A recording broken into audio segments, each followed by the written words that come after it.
Hello friends, welcome to my another blog. Actually हठात आमको एत राति बाहर को पड़ा। आमर सकाळे आसबार प्लानिंग थिला, कुआडे जाऊँगी सेटा मो वीडियो रे आपण मानक जनइबी।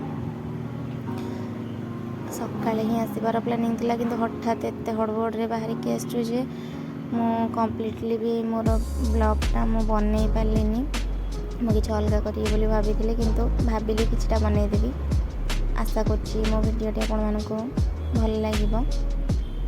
एक्चुअली बोर टिके देह खराब तो पुओ चेकअप नबार थिला, तो से नानी और भाईना आसते नापी किंतु गाड़ी टिके प्रोब्लेम लगी आम सका न आसिक राति राति ही आम बाहर की आसीगलु।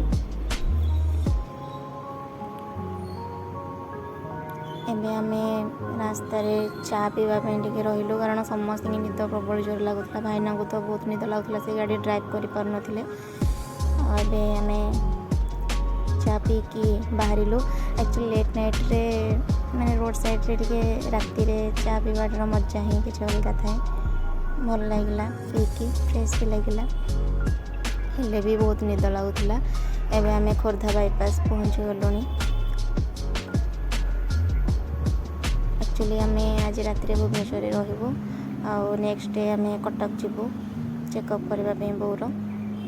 नेक्स्ट ब्लॉग रे आपण माने देखिपारे मैं शेयर करी। आम ए पाखापाखि पहुँची गलु। बहुत जोरे माने मो तो पहुँची माने मो सोईबी। तो आशा करछि मो वीडियोटी भल लागिबो। मो वीडियोटी भल लागिले लाइक शेयर सब्सक्राइब करिवे। देखा हबा नेक्स्ट वीडियो रे देखा हबा। Bye bye, I love you, good night, sweet dream.